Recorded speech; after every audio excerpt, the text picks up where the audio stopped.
Yeah, and one of the things you just said was um, failure taught me about myself. And Hmm. I guess one of the things that's in one of my books is how so many of us think we are self-aware. In fact, I think in a poll, 85% said they thought they were self-aware, but on digging in, the researchers said, in fact, only about 15% of us are actually self-aware, which is shocking to me because I thought I would be self-aware, but chances are I'm not statistically. So I guess self-awareness is one of the real keys for me. And you're saying you learn quite a lot about yourself through struggles. Absolutely. I've had periods of burnout in some of those businesses myself. And I have to say that I learned a lot about my own boundaries and kind of being able to. So I always think there's kind of four pillars to life. You've got your career, your finance, your kind of health, and then your relationships. And for a long time, I lent very, very heavily into just the career, the focus, the success. I need to make money. I need to, and the kind of the pressure that I put on myself, I think led to the burnout. I don't think anybody else did it actually. I think it happened to me because of that. So the learnings from that have been amazing, and that forced me to become self-aware because I needed to, or more self-aware. I think you're right. Certain aspects where we probably it's easy to slip back into not being that aware, and sometimes you're just going through the motions day to day, week to week, month to month, year to year, and before you know it, it's like, oh my god, another year's gone. But that's kind of day-to-day self-awareness of what keeps me on the straight and narrow and keeps me healthy is something that I figured out certainly through those difficulties. Okay, wow. So I want to talk about what you do to keep you healthy. But first, I guess because my experience of burnout as a leader in education was that I was a people pleaser. I didn't have good boundaries. I was very driven by external affirmation and validation, I suppose. I was never felt I was good enough. And that pressure, constant pressure, led to me burning out alongside some cultural issues, I guess, within the schools. And it Mm. was a slow burn over time. So you're saying that pressure, you put the pressure on yourself and that led to burnout. I think so. I mean, look, I could look at all the external factors and all of the other bits that came with it, but inevitably, it happened whilst I was running the business. So I was in control of the speed, the growth, the problems, you can't foresee, but that's just business. There's always new challenges to solve, and I think as long as you're getting new ones, you're not getting the same ones. That's just part of the journey. But after a while, I started to find all of those really difficult to deal with, and they would get on top of me a lot more than they probably should have or had before. And that's when I started to realize that I probably need to change something. Yeah. Okay, so if you're speaking to someone who's working in a school and they Mm. have to be reactive and make, I can't remember, it's over 1,000 decisions a day apparently, and they're getting more and more overloaded with that. What would you be saying to them?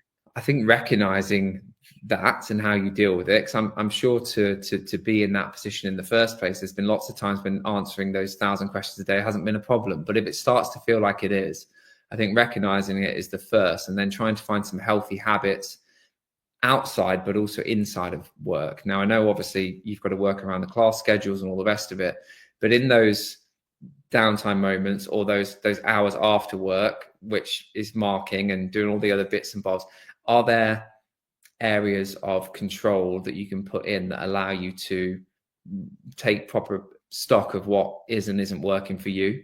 And I think that's important. Reflection time, downtime. Don't be working your Sundays, to get ready for the week. Like, is there a way that you can structure the time better to allow you to stay healthy effectively? And it's not easy to do because we always feel like none of us feel like we have enough time in life. And I think society and social media and just work in general and pressures of life make us constantly feel like we need to be chasing something.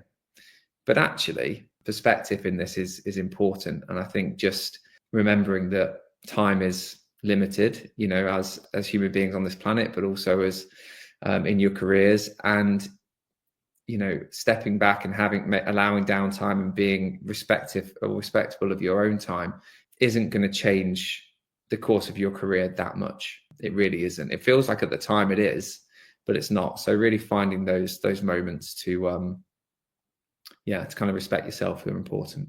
So, do you have some top habits that you've put in place to keep yourself, because you're clearly very busy, Mm. Do you have top habits that have kept you healthy more recently? Yeah, I think more recently, definitely. And to be honest, I feel like every year and then we all probably feel like this, but this is just to paint the perspective.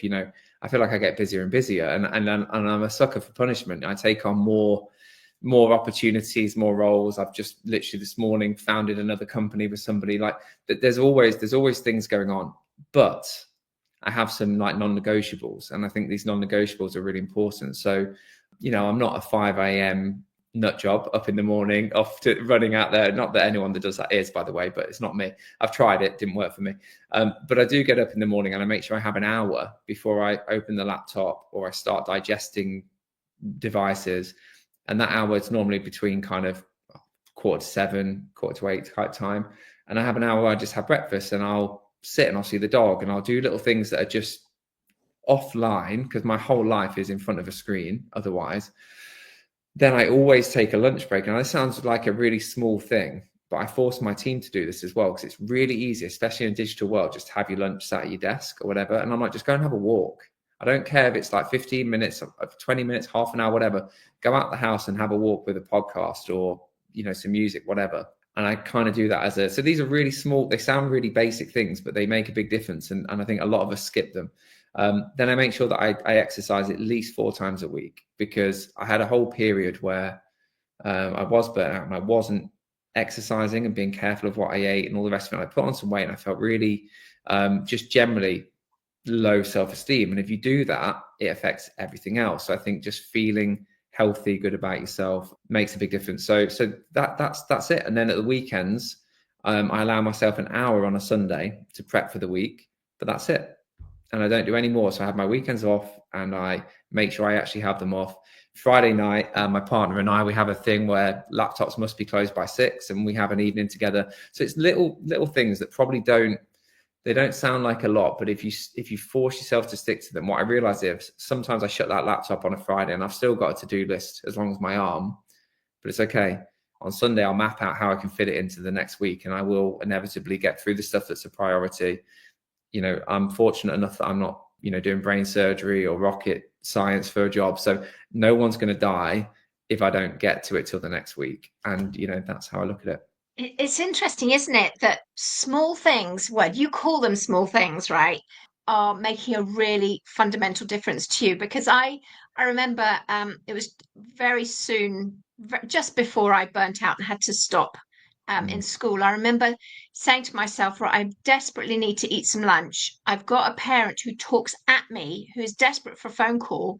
So I rang the parent who I know would be talking at me so I could eat my sandwich while on the phone. And that was my way of getting some lunch, which, I know teachers and leaders eat on the go, but research says that if you take breaks, and even, I mean, lunch break is a really important one for lots of reasons, but even through the day, some short breaks, it makes such a big difference to your productivity.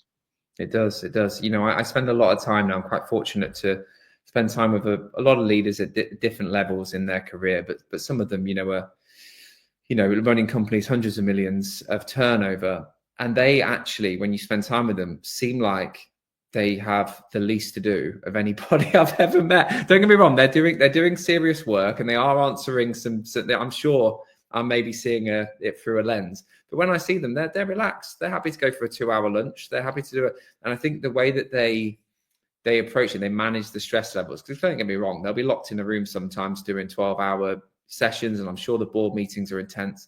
But actually, they balance it by being able to not put the pressure on themselves around certain aspects of their life. And it does come across. They actually seem arguably a lot more relaxed, a lot of them.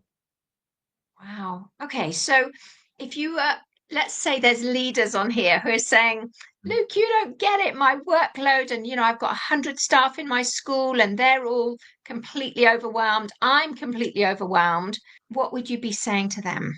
I'd say, well, I've been there, totally get it. I think, my last role running a marketing agency group, there was 1,000 staff, it was relentless, 12, 15-hour days.